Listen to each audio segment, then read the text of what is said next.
This is the Mop Up. I'm David Feldman in New York City. I love Howie Klein, and I got to tell him that I love him every time we talked. Howie just passed away. I'm going to say what I've said repeatedly. There are two people who shape my view of government, politics, compassion, morality, and what to do with this show once I found an audience. Ralph Nader and Howie Klein. They serve as my guiding light and moral compass. Ralph Nader and Howie Klein. I do whatever they say. I believe whatever they believe. I take my marching orders from Ralph Nader and Howie Klein. Howie's entire body of work can be found over at Down with Tyranny. That's all I can say right now about Howie Klein. I'm going to do the show right now. I will reflect on Howie Klein later and often when I'm able to talk about him. I love you, Howie Klein. This is the mop-up. Here's the latest on the Epstein files. Thousands of documents were released last week. And this week, the Justice Department says they have 1 million more they plan to distribute, but won't be able to get around to it until mid-January. Well, if 1 million sounds like an exaggeration, it is. A lot of those documents are duplicates and triplicates, and the DOJ is obviously trying to make it sound way more difficult to comply with the Epstein Transparency Act passed in November than it actually is. It's pretty easy to comply. The law said release all the files. So the redactions that we're seeing, the trickle, the slow walking, they now fall into the realm of an illegal cover-up. Republican Thomas Massie, who co-authored the bill to release the files, is calling the Justice Department's slow trickle a gross violation of both the spirit and the letter of the law. House Democrat Robert Garcia is the ranking member on the House Oversight Committee. He issued a statement urging Donald Trump to release the names of the 10 co-conspirators the FBI was investigating at the time of Epstein's death. I'll have more on that momentarily. Marjorie Taylor Greene, who is leaving Congress next month, primarily because of her fallout with Trump over the Epstein files, said of the DOJ's snail's pace, quote, "This is horrible. Only evil people would hide this and protect those who participated." And Thomas Massie, again, going after Trump, accusing him of defending his friends, of defending Bill Clinton, and, quote, so-called innocent visitors to Rape Island. Susie Wiles is the president's White House chief of staff. She went on record telling Vanity Fair there is no evidence in the files to suggest Bill Clinton was ever a visitor to Epstein's island. It's been all redacting hands on deck for the DOJ, with lawyers asked to volunteer for redaction duty during their Christmas holiday breaks. The Epstein Files Transparency Act, passed in November, stipulated all the files must be released by December 19th.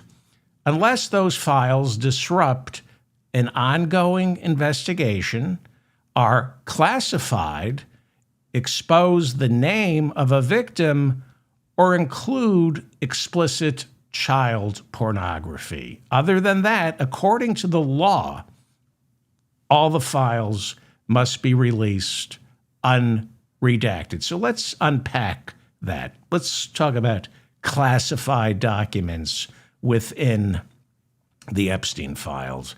There is no need for any of it to be classified. The only reason any of those files would be classified is the reason most documents are classified: to protect people in the government who screwed up, or to protect rich and powerful bankers.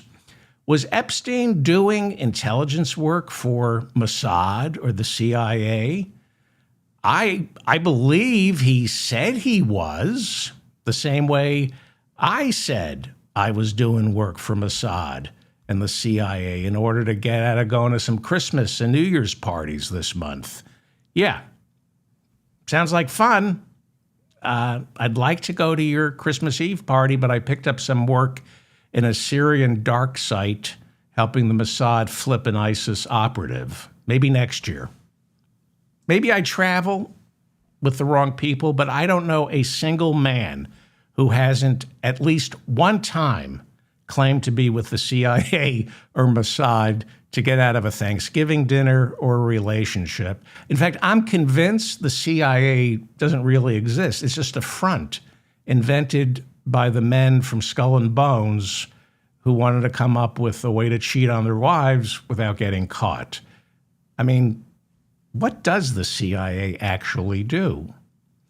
We are told the FBI is going through the files, making sure to redact or hold back any files that would disrupt an ongoing investigation. An ongoing investigation. Well, no problem there because the case has been officially closed since July of this year. Do you remember that? In July, both the Department of Justice and the FBI declared that the entire Epstein investigation was closed, that there was no Epstein client list, and that none of his co-conspirators, alleged co-conspirators, would be prosecuted or investigated because that's the end of the story. So that's it. Which means you can hand over all the files. There's no investigation you will be hampering. In July, Attorney General Pam Bondi, FBI Director Kash Patel, and Deputy FBI Director Dan Bongino said they examined all the files and concluded Epstein killed himself. He had no client list. Case closed. The files are shut, they said, and the investigation is over. The investigation is over, case closed, and you can't see the files. Well, the case is closed, that's for sure, and it remains closed. The release of the files this month in no way suggests the Department of Justice and the FBI, they have no intention of reopening this case. They're releasing the files, but the investigation has ended. They insist there was no client list. They insist Epstein didn't have any co-conspirator other than Ghislaine Maxwell. But we now know from the latest release of the files that immediately after Epstein's arrest in 2019, the FBI began looking into 10 co-conspirators. And those names have all been redacted except for two, Ghislaine Maxwell and Les Wexner.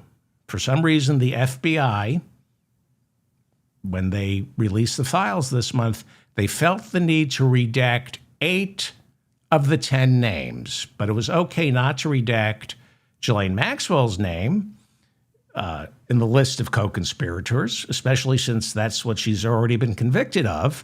And for some reason, the FBI thought it was okay not to redact the name of Epstein's billionaire mentor, Les Wexner. He's in his mid-80s right now. Many say Les Wexner was responsible for much of Epstein's fortune. Founder of Victoria's Secret, Abercrombie and Fitch.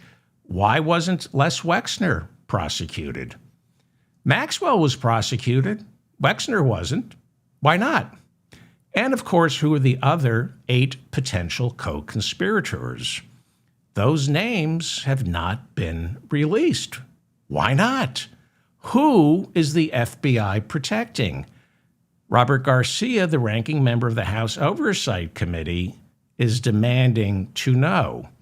So releasing the documents, despite what Kash Patel says, releasing all of the documents can't jeopardize any current investigations because there aren't any, because as far as the FBI is concerned, case closed, investigations over. According to the bill passed by Congress, the Epstein Files Transparency Act, The FBI is only allowed to redact names to protect classified material if the files are part of an ongoing investigation, if it's child pornography, and according to the law, they cannot release the names of the victims because the victims, as opposed to everybody else involved in this case, the victims, I think we can all agree, are entitled to their privacy. This should only be about the victims. But as you already know, some of the names of the victims have been released, either on purpose, accidentally, or carelessly. Some of the victims whose names were publicized last week contacted the DOJ and the FBI and said, "Can you remove my name?" But the DOJ and the FBI, understaffed, overworked, has yet to do it. They can't bring themselves to redact the names of the victims. Well, they made sure to redact the names of Epstein's 8 alleged co-conspirators. That they had the time and personnel for. But when it comes to protecting the victims, well, why start now? They're messing up. They are. And that's the problem with the mass exodus this year of principal lawyers who left the DOJ. When you have a mass exodus, only the idiots stay on. And idiots do a piss-poor job redacting.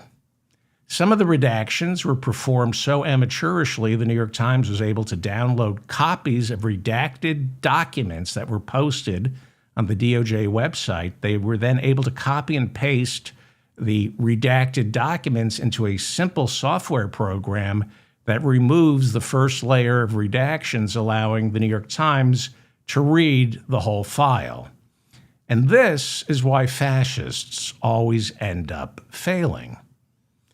The only people a fascist leader can trust are morons. Yes, lives are destroyed, but fascists always end up failing because only lowlifes like Pam Bondi, Todd Blanche, Kash Patel, and Dan Bongino would ever want to serve in a Trump Justice Department. Kash Patel recently testified that the FBI is redacting the names of possible Epstein co-conspirators, but only because it's the FBI's official policy not to announce the names of people who the FBI had investigated but didn't charge with a crime. And that, he said, it's the FBI's policy. This is why he said it's the FBI's policy not to reveal the names of people they're investigating or have investigated unless they're charged with a crime. When he was testifying before the Senate Judiciary Committee, he kept repeating that. We have a policy. If you're not charged with a crime and you're being investigated or have been investigated, we keep it secret. Really? I guess that's why on October 28th, 2016, just 11 days before the presidential election, then FBI Director James Comey publicly announced that he was reopening his investigation into Hillary Clinton's use of a private email server. Now, she had not been charged with the crime, but he announced 11 days before the 2016 presidential election that Hillary Clinton was the subject of a criminal investigation. Because, according to Kash Patel, the FBI's policy is not to announce the names of anybody currently or previously investigated unless they've been officially charged with a crime. Right? I know this because that's what our current FBI director, Kash Patel, said when he tried to explain to the Senate Judiciary Committee why it's taking so long for the Epstein files to be released. Hillary Clinton, never charged with a crime. But James Comey, 11 days before the 2016 presidential election, James Comey, the Boy Scout, took it upon himself to tell the world Hillary Clinton was being investigated. So obviously the FBI wouldn't dream of releasing the Epstein files with the names of the men who were interviewed or even named as possible co-conspirators, because the FBI wouldn't do that. Unless, of course, it's in the public interest. The public interest. See, there are no laws. There are no rules. There's policy when it comes to releasing these names. The FBI's policy is not to release the names of anybody currently being investigated by the FBI or was investigated by the FBI unless they were charged with a crime, or unless it's in the public interest to release the name of somebody who was investigated but not charged with a crime. That's how it works. If it's in the public interest, then all the names of Epstein's 10 alleged co-conspirators, all their names could be released right now, even though they weren't charged with the crime. But it's got to be in the public interest. Can't do it unless it's in the public interest. It has to be deemed information that's for the greater good. And who determines whether it's in the public interest? This genius, Forrest Trump, or as he would say, I am the state. If it's in my best interest, then it's in the best interest of the American people. But if it makes me look bad or it makes my friends look bad, then releasing the names of Epstein's 10 alleged co-conspirators, well, that's bad for the country. It's not in the public interest. Back in 2016, when James Comey was head of the FBI, Barack Obama was president, which meant there was a wall between the Oval Office and the Department of Justice.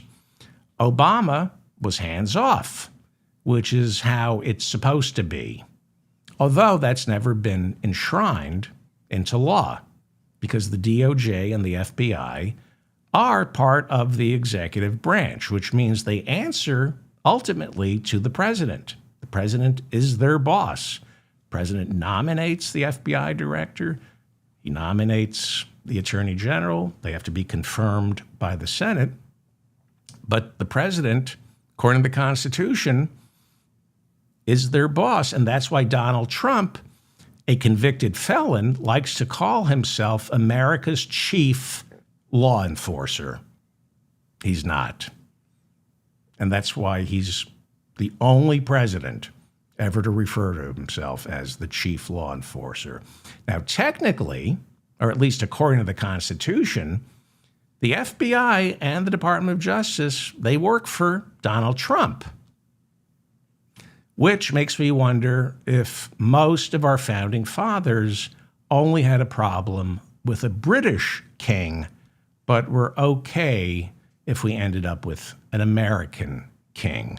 There is a blueprint in our Constitution for a monarchy and fascism. We depend on norms, human decency, and a filtration process that's supposed to keep idiots like Donald Trump from getting elected president. So after Watergate, it became official policy, not law, to make sure presidents didn't influence the FBI or the DOJ. But the policy is just policy. It's not the law. In the Mueller report, Mueller wrote that there was enough evidence to prosecute Donald Trump for, at the very least, obstruction of justice. He added, it is the Justice Department's official policy not to prosecute sitting presidents. So we're not going to recommend that you prosecute Donald Trump for obstruction of justice. But part 2 of the Mueller report was a here's how to prosecute Donald Trump for obstruction of justice after he leaves the White House. See, a memo was written by the Office of Legal Counsel inside the Justice Department, saying it would be the Justice Department's official policy not to prosecute sitting presidents. Not law, policy. And when was that memo written? 1973. And who was president in 1973 when the Department of Justice said, we're not going to prosecute sitting presidents? Would you like to guess who the president was in 1973? It was Richard Nixon. It was written at the height of the Watergate scandal. It was the official policy of the Department of Justice at the height of the Watergate scandal. We've decided we don't prosecute sitting presidents. What a coincidence. For you Watergate nerds, Elliot Richardson was the Attorney General who oversaw the writing of that memo, which said we don't prosecute sitting presidents. And here's what's unbelievable. History regards Elliot Richardson as one of the heroes of Watergate because he wouldn't obey Nixon's order to fire the special Watergate prosecutor, Archibald Cox.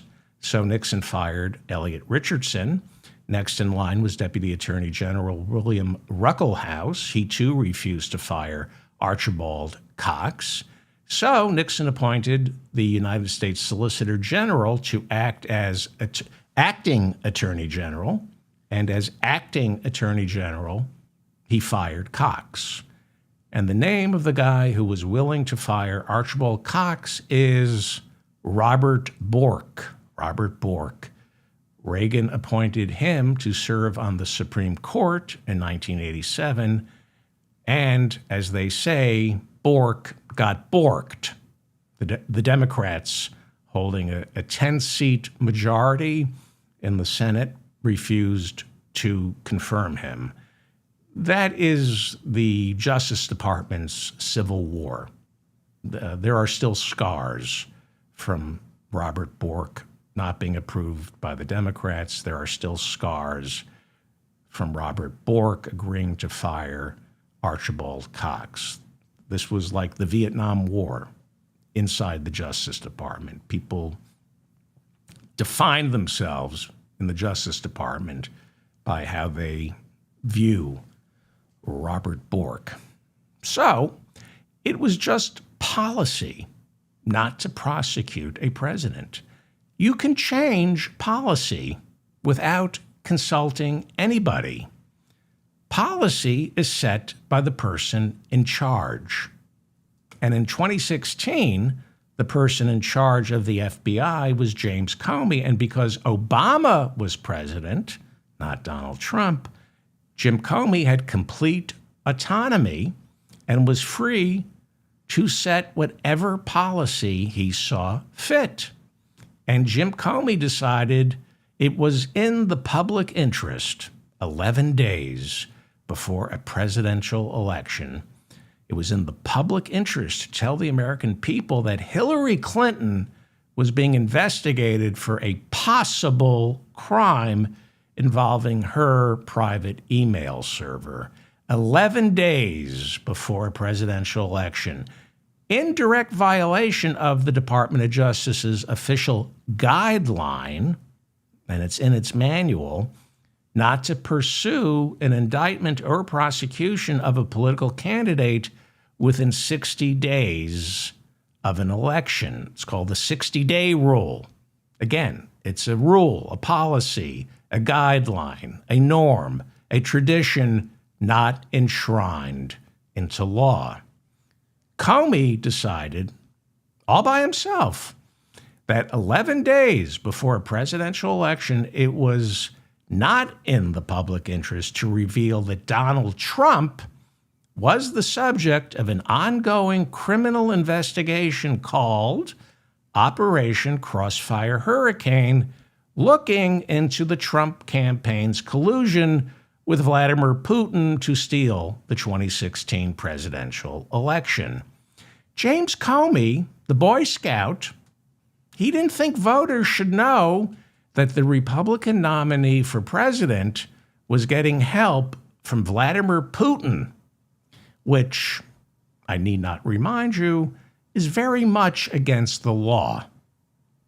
But voters, according to Jim Comey, the Boy Scout, Jim Comey decided voters needed to know that as Obama's Secretary of State, Hillary Clinton used a private email server. So let's review Jim Comey's FBI policy regarding the release of names of people the FBI is or was investigating, but were never charged with the crime or have yet to be charged with the crime. Hillary Clinton was being investigated because while serving as Obama's Secretary of State, she used her own private email server instead of a government-sanctioned email server. And that's a problem because it would make her emails easier to hack, and they were hacked. What happened? 0 people went to prison because of the email investigation. 0 people were charged with any crimes surrounding Hillary Clinton's use of a private email server. But 11 days before the 2016 presidential election, James Comey, American hero, felt it was necessary for the American people to know Hillary Clinton was under a criminal investigation. As for Crossfire Hurricane, that would be the FBI's ongoing investigation into Russian collusion. It began during the final leg of the 2016 presidential election. James Comey didn't think the American voter should know that Trump and his entire campaign was under the cloud of a criminal investigation. James Comey is a hero, right? He's a hero. People love him. Well, that investigation, the Crossfire Hurricane investigation, now remember, Hillary, the emails, nothing. Nobody got indicted. Nobody got charged. Nobody went to prison. But everybody knew about it 11 days before the 2016 presidential election. The investigation, Crossfire Hurricane, into Russian collusion, that resulted in the Mueller report concluding in 2019 that, yes, Vladimir Putin not only interfered in the 2016 presidential election on behalf of Donald Trump, but Donald Trump could be tried after he leaves office for obstruction of justice, blocking the investigation into Russian collusion, especially when he fired James Comey. 34 people were indicted by Robert Mueller, and 3 foreign entities were also indicted. Paul Manafort, Trump's campaign manager, Michael Cohen, Trump's personal attorney, along with George Papadopoulos and Alex van der Zwaan, Richard Pinedo, and Rick Gates, all did prison time. After being convicted by Robert Mueller's team of investigators looking into Russian collusion, those men all did time. So how is Russiagate a hoax? Roger Stone, Trump's longtime political advisor, was prosecuted by Mueller and convicted. All this was happening during Trump's first term, the prosecutions during Trump's first term by Trump's Justice Department. Roger Stone, convicted, sentenced to 40 months in prison for not just lying to Congress about Russian interference, but also witness tampering. He threatened my friend's life, Randy Credico. Randy Credico was going to testify before the House Intelligence Committee, and Roger Stone, you've seen the texts. He threatened Randy Credico's life. And right before Roger Stone was scheduled to report to prison, Trump pardoned him. General Michael Flynn, Trump's very first national security advisor, He pled guilty to lying to the FBI about his contacts with the Russians before Trump was president. He, too, was later pardoned by Trump. The point is, despite what this genius Kash Patel, he's the head of the FBI, despite what Kash Patel said, if you're investigated by the FBI but not charged, if you're believed at one time by the FBI to be one of Jeffrey Epstein's co-conspirators, but you're never charged, there is absolutely nothing to prevent the FBI from releasing the name of that individual. Nothing other than a cover-up. Other than a cover-up. Is it in the public interest to keep 8 of the 10 alleged Epstein co-conspirators secret? How is that in the public interest? If they're guilty, if they're innocent, how is it in the public interest for us not to know who the other 8 alleged co-conspirators are? Again, the latest tranche of the Epstein files tells us 10 people were believed to be co-conspirators. They helped Jeffrey Epstein. Of those 10, only Ghislaine Maxwell was released. Well, of course, we know her name. She was a co-conspirator. She's in prison. And Les Wexner, the only other name that was not redacted. Okay? The last and only credible excuse for redacting the files or keeping them secret is the possibility of child pornography being released into the public domain. That would be the hardcore evidence, not just against Epstein, but the powerful men he might have captured on tape. We're not allowed to see those videos, nor should we, but we're not even sure they exist. There are reports that Epstein had child pornography, but are there videos of powerful men with the girls he was trafficking? Some people say maybe not. But if they do exist, they are in fact the smoking gun nobody is allowed to see. Only a jury is allowed to see those. But since the case is officially closed and has not been reopened, that's pretty convenient for all the powerful men who may or may not be on those tapes, if those tapes do in fact exist. There's a lot of information from these files. I'm kind of glad the FBI is slow walking it because it gives us time to process. You know, most of it is lascivious and disgusting. And you can get all of what's in the Epstein files from other programs who are obsessing on the Epstein files.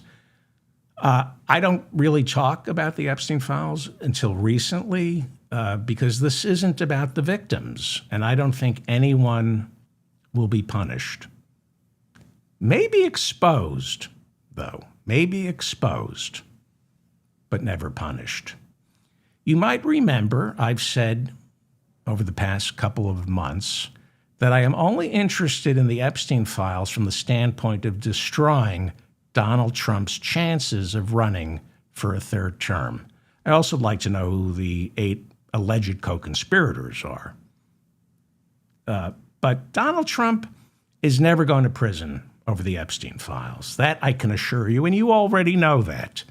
But I am interested in the files to serve as a cudgel used against Trump to destroy not just him, but the QAnon myth that he became president, to root out the epidemic of child trafficking inside the deep, dark state.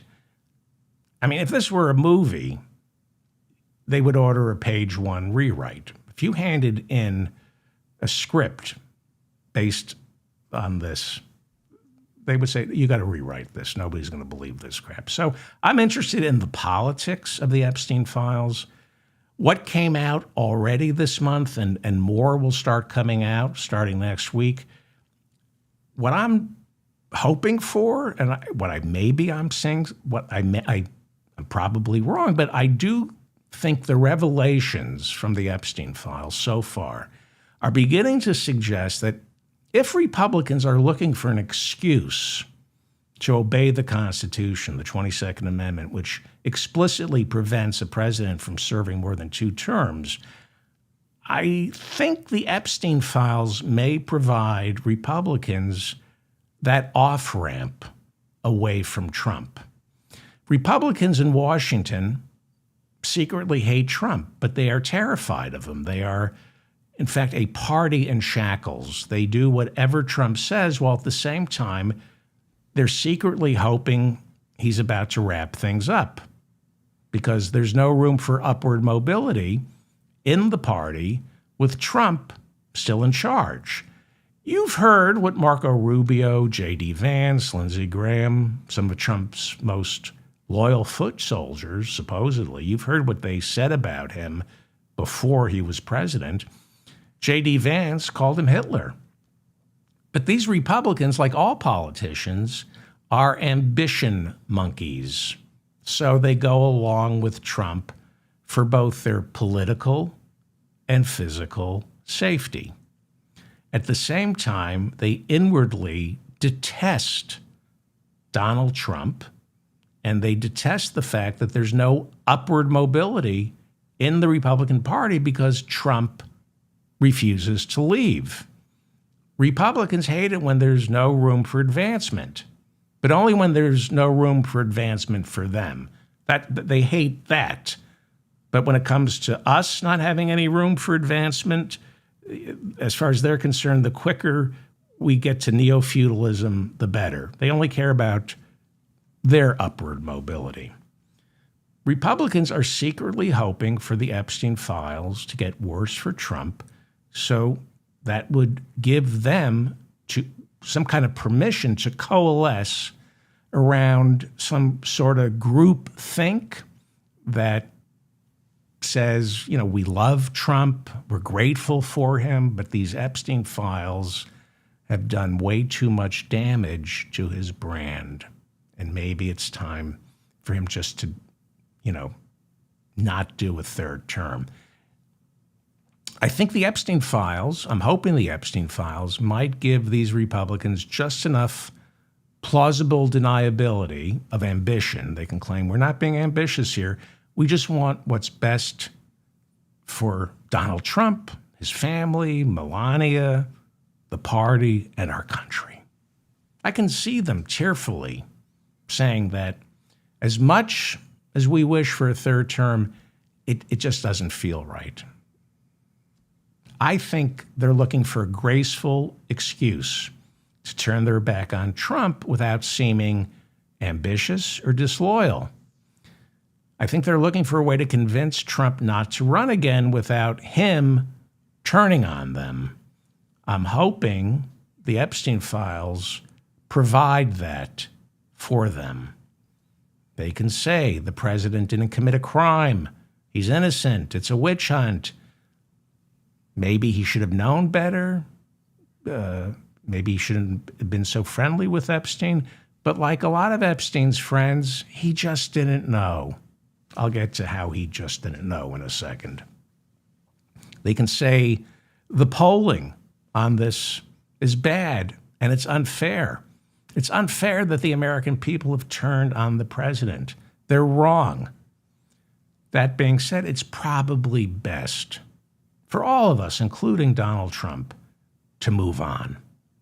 And they will introduce legislation to put Trump on Mount Rushmore, change the name of Washington, D.C. to Washington, DJT. They will shower Trump with honorifics, thinking that will placate his hurt feelings. But as we know from January 6th, he ain't leaving.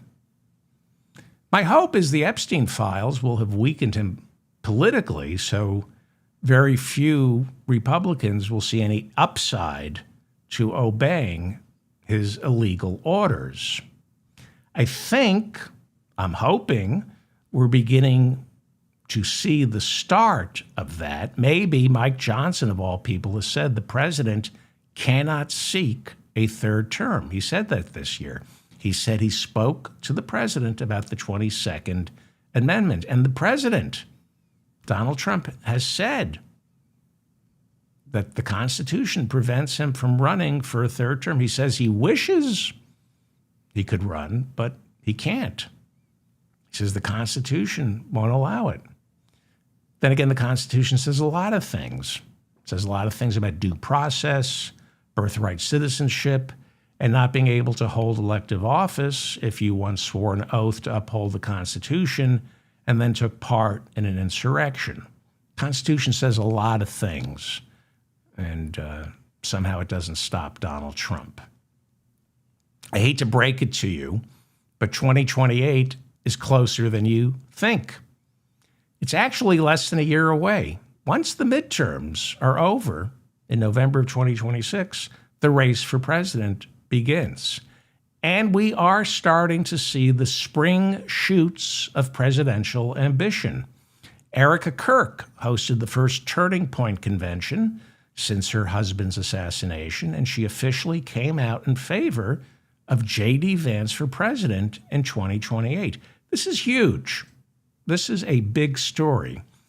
And Turning Point has already begun spending money in Iowa to kickstart J.D. Vance's presidential campaign, risking the wrath of Trump. J.D. Vance doesn't deny he's running for president in 2028.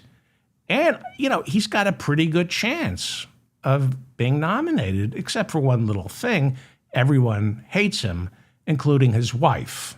Sometimes she forgets to put on her wedding ring. That's the story, that she forgets to wear her wedding ring. But other than being one of the most unpopular vice presidents in American history, I think J.D. Vance has a real chance of becoming our next president.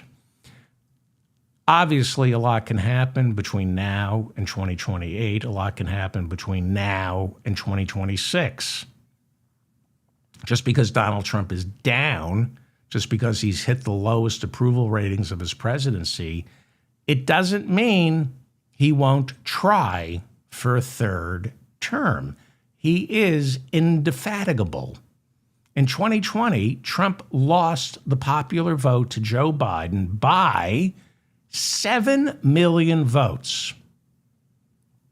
He lost Georgia, Arizona, Nevada, Wisconsin, Michigan, and Pennsylvania. It was a total repudiation of his presidency, which was a disaster. More jobs lost than at any time since the Great Depression.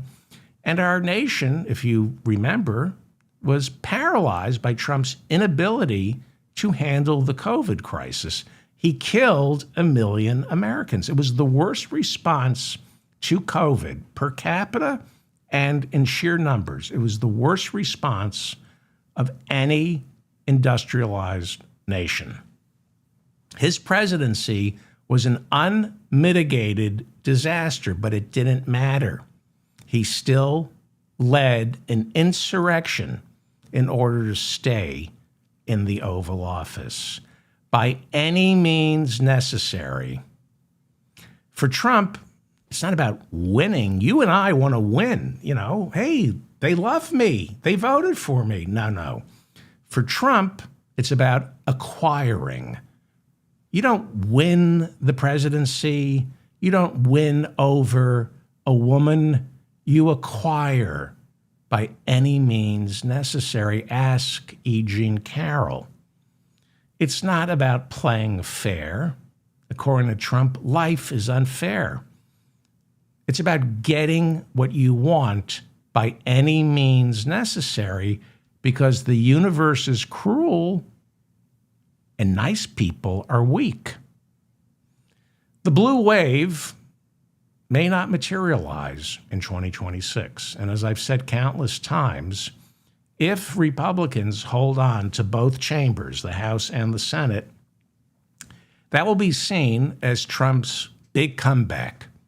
And then nothing stops him from at least running for a third term.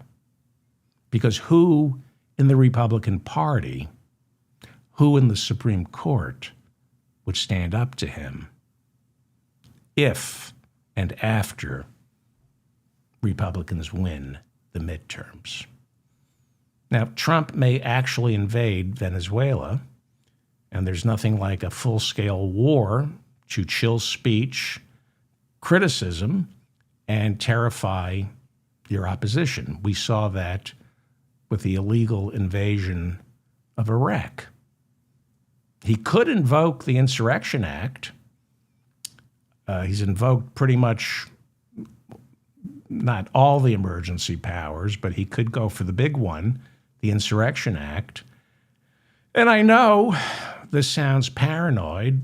He could even, dare I say, cancel the elections. Now, I feel like an idiot even suggesting this. But I wouldn't put anything past Donald Trump or the people he surrounds himself with. He's capable of anything. Forget the innocent fishermen being killed in the Caribbean or the children getting separated from their mothers in places like Chicago. Forget how he and his henchmen delight in the sadism. I don't know if you saw Greg Bovino's social media posts on Christmas Day or Stephen Miller's Christmas posts, delighting in destroying the lives of migrants. It's a depravity so beyond what most of us can comprehend. I think most of us block it out. But on a much more prosaic level, one I think we can all relate to, how far do you have to be?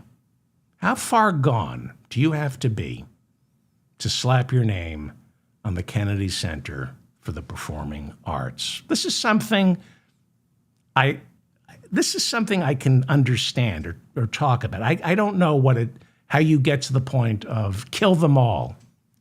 I don't care if they're fishermen. Kill them all. Round them all up. Separate them from their families. That I don't understand. But slapping your name on the Kennedy Center, January 6th told us everything you need to know about Trump, okay? He lost the popular vote by 7 million. It was a resounding defeat. But he still tried to steal that election. And some of us forget that because that's how we cope with trauma. We kind of deny that ever happened. But I understand January 6th. He needed to stay in office. You saw what life was like after he left. He was fighting, on January 6th, he was fighting for his life, the same way he was fighting for his life last year in the presidential election. But the Kennedy Center's rebranding is a level of depravity that it's a reminder of how detached he is from both decency and reality. Again, you could argue January 6th was necessary for his own survival. He had to do it, even though it was an atrocity. But on a basic human level, I don't forgive him, but I do understand why he sparked an insurrection on January 6th. But to slap your name on the Kennedy Center, it is so unnecessary. There's no reason for that other than to commit an act of public indecency. This isn't about survival. This isn't about anything other than committing an act of public indecency.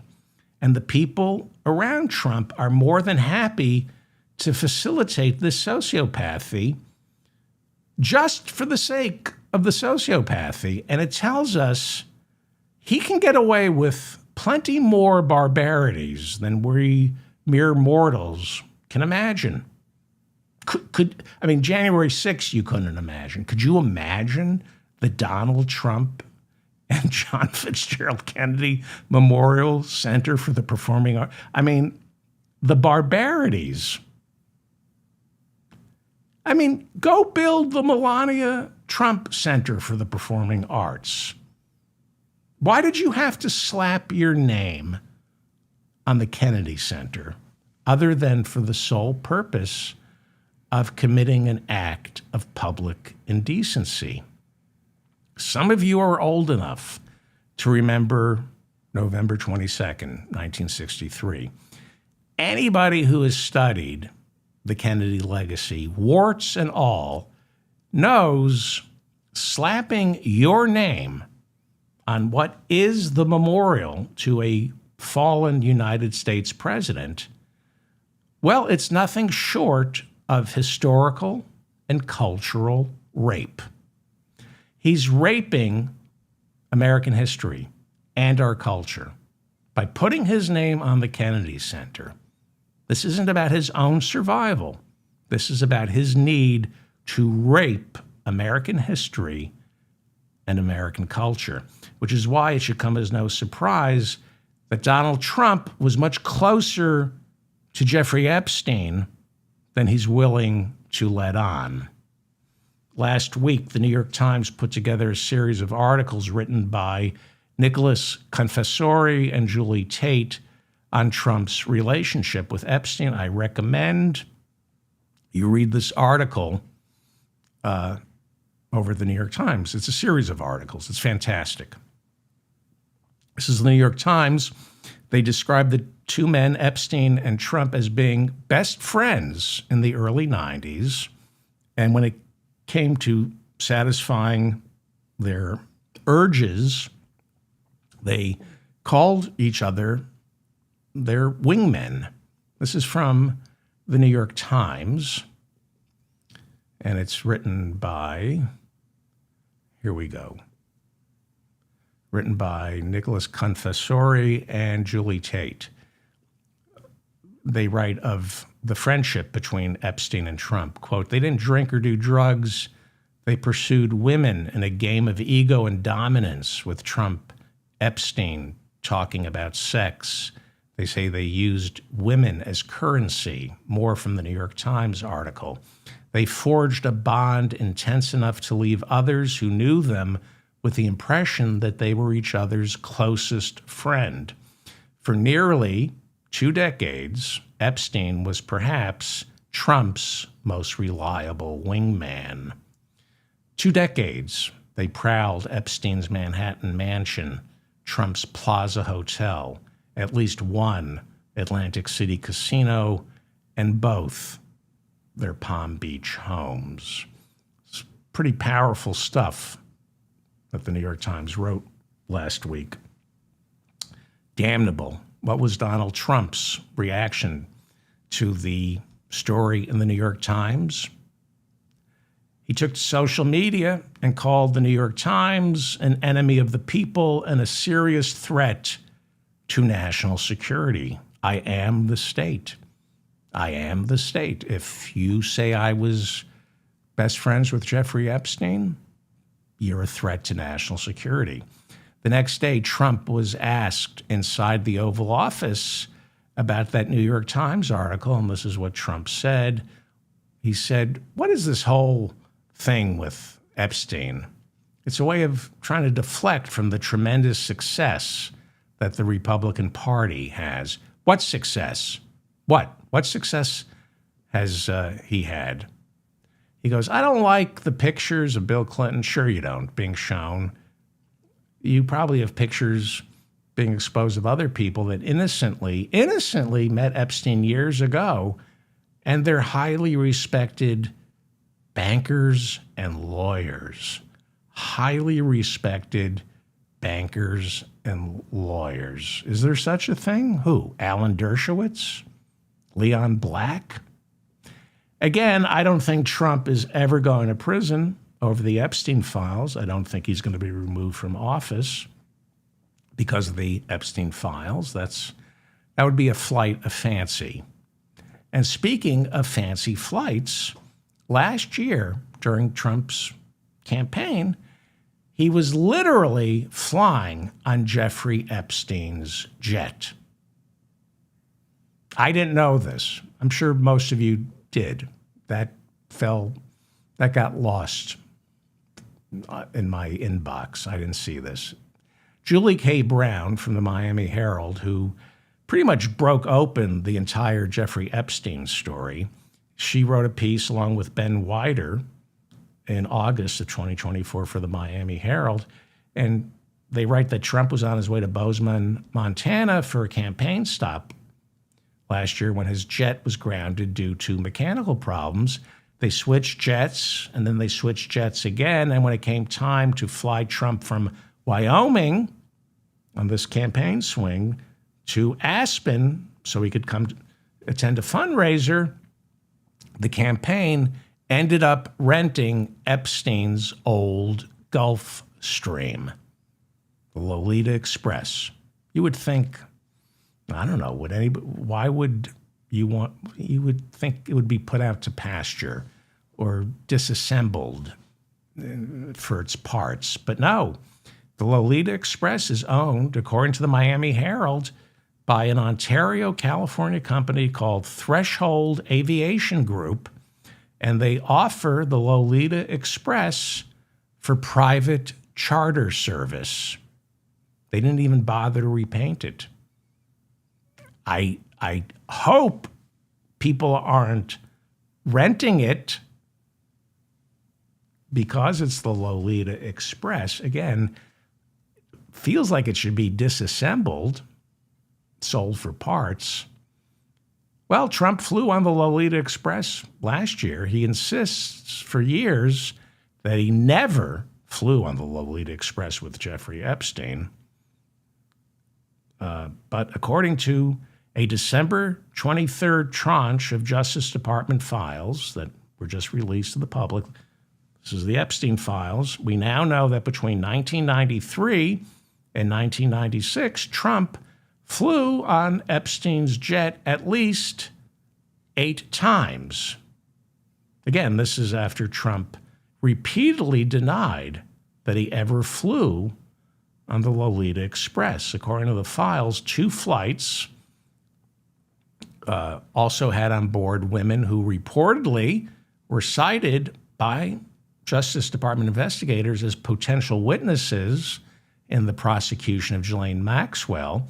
Of those 8 flights, Ghislaine Maxwell was on 4 of them with Donald Trump. 1 flight was with just Epstein and Trump, and another was Trump, Epstein, and an unnamed 20-year-old woman. There are documents showing that the FBI received a tip from a limo driver who said he overheard Trump in the backseat of his car on the phone with someone named Jeffrey bragging about abusing a girl. The FBI decided that tip wasn't believable. People magazine reporting the files contain a rape accusation against Trump, which the Department of Justice called untrue and sensationalist. The files also contain a 2020 claim by a woman who told the FBI she was raped by Trump and Epstein in the late 1990s. The latest tranche from the Justice Department includes this photograph of Donald Trump with 6 women whose faces have been blacked out. Some say the reason their faces are blacked out is because of their age. CBS News reporting the files contain a tip from a woman who told the FBI that she was invited to a party in the year 2000, a party on Palm Beach Island in Florida hosted by Jeffrey Epstein. According to the woman, Trump was there and invited every woman at the party to an after party at Mar-a-Lago, but this woman said she decided not to go when she was told it was only for prostitutes. There's photograph of Trump novelty condoms that perhaps Epstein made as a friendly joke.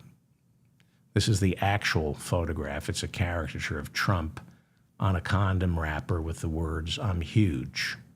Michael Wolff, who has written several amazing books on Trump, never gets sued, can't sue this guy.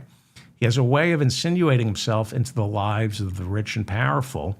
He now claims that during a conversation with Jeffrey Epstein, Epstein went to his safe and removed a picture of Trump surrounded by topless girls, quote, of an uncertain age, sitting on Trump's lap.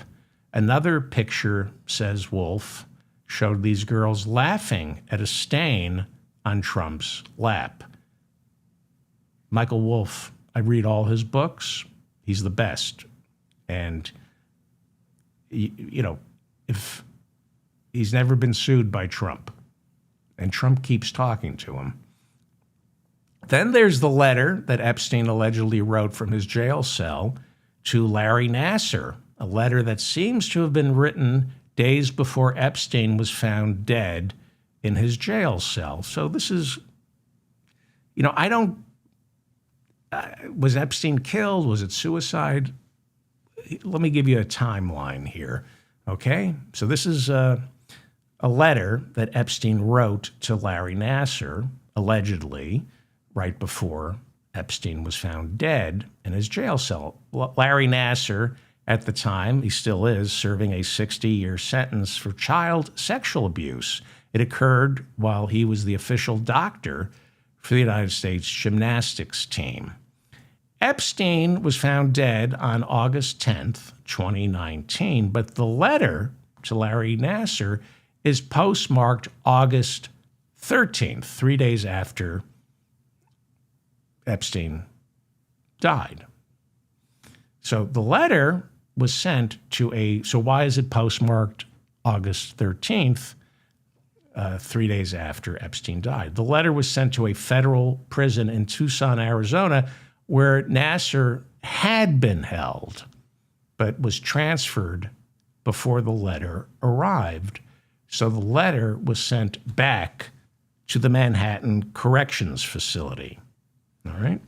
Right now, the FBI claims the letter is a hoax, but others are saying evidence suggests otherwise.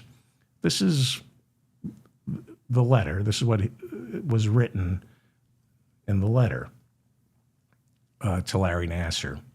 Our president shares our love of young nubile girls.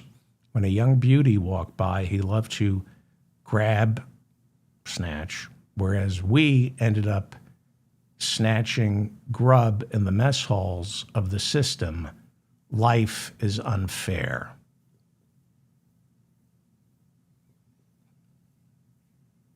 What do you think?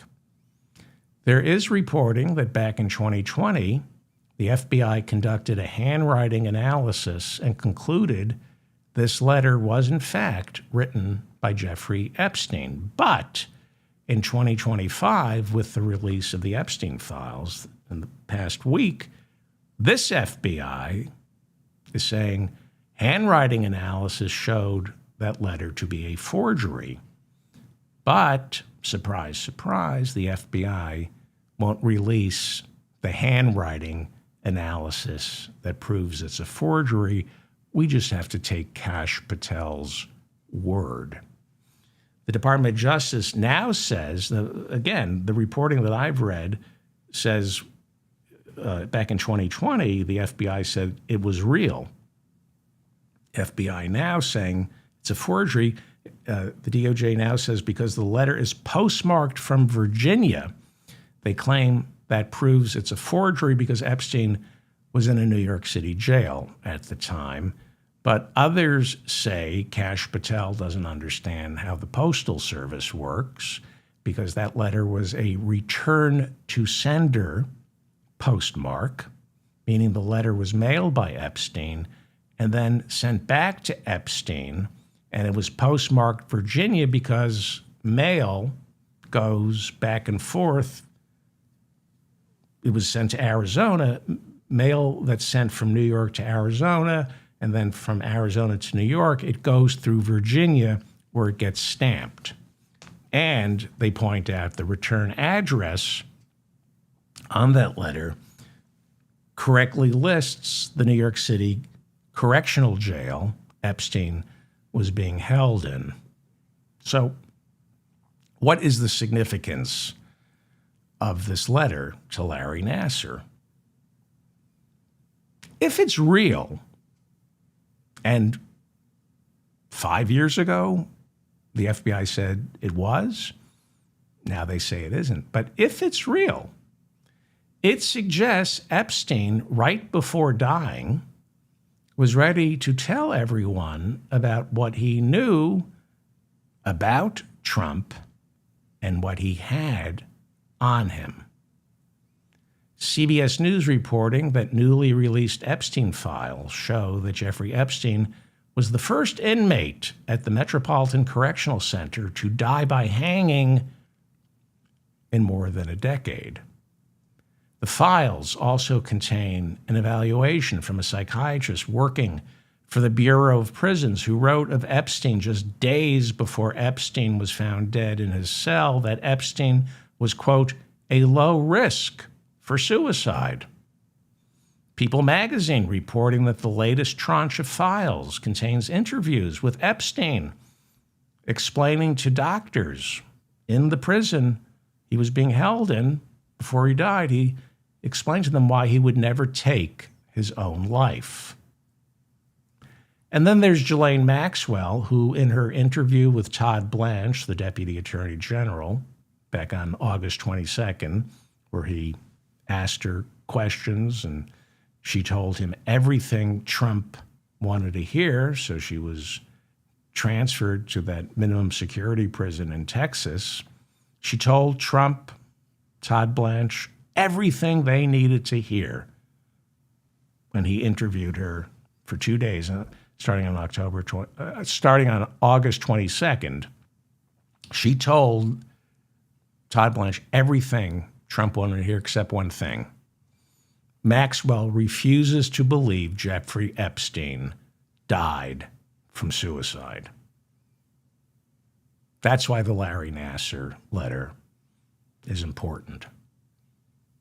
If that letter is not a forgery, and 5 years ago, according to what I've been reading, the FBI said it was real. If Epstein wrote a letter like that to Larry Nasser about Donald Trump, what does it tell you? Ghislaine Maxwell's old friend, Andrew Windsor Mountbatten Goldman, I don't know what his new name is, used to be Prince Andrew. He's not a prince anymore. He spent Christmas Day all alone, banished from the royal family. The Washington Post reporting that newly released documents from the FBI files indicate the United States government wanted to interview Andrew right after Epstein's death. Congressman Ro Khanna, who along with Thomas Massie authored the discharge petition that forced the release of the Epstein files, Ro Khanna is now calling on the royal family to set up a fund for Epstein's victims. Some are now calling for the United States to reopen its investigation into Andrew's relationship with Epstein.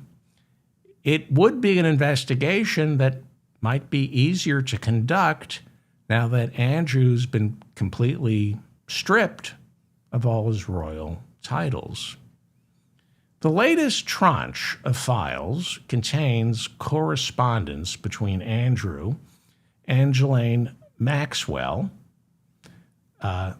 This correspondence took place as Andrew prepared for a trip to Peru in August of 2001. He writes under the pseudonym The Invisible Man, I am up here at Balmoral summer camp for the royal family. Have you found me some new inappropriate friends. Inappropriate friends. I think that's very subtle, don't you? I'm up here at Balmoral summer camp for the royal family. Have you found me some new inappropriate friends? See ya, A, XXX. That's supposed to be, was written by the Invisible Man. Maxwell, according to the files, immediately writes back to Andrew, so sorry to disappoint you. However, the truth must be told. I have only been able to find appropriate friends for his trip to Peru. He was asking to be set up on whatevers. I don't know if you would call them dates. And now the files contain a series of emails between Epstein and Ghislaine Maxwell as she attempts to procure women for Andrew on his 2001 visit to Peru. Juan Esteban Ganoza was selected as Andrew's special tour guide, and this is from the Epstein files. It's the exchanges between Maxwell, Andrew, and Juan Esteban Ganoza. Juan Esteban Ganoza writes to Ghislaine Maxwell about the girls. How old is he? I doubt it that he will find someone here, but we can try. Ghislaine Maxwell writes back, the Invisible Man, that would be Andrew, writes to Ghislaine Maxwell. As for the girls, well, I'll leave that entirely to you and Juan Esteban. And Ghislaine Maxwell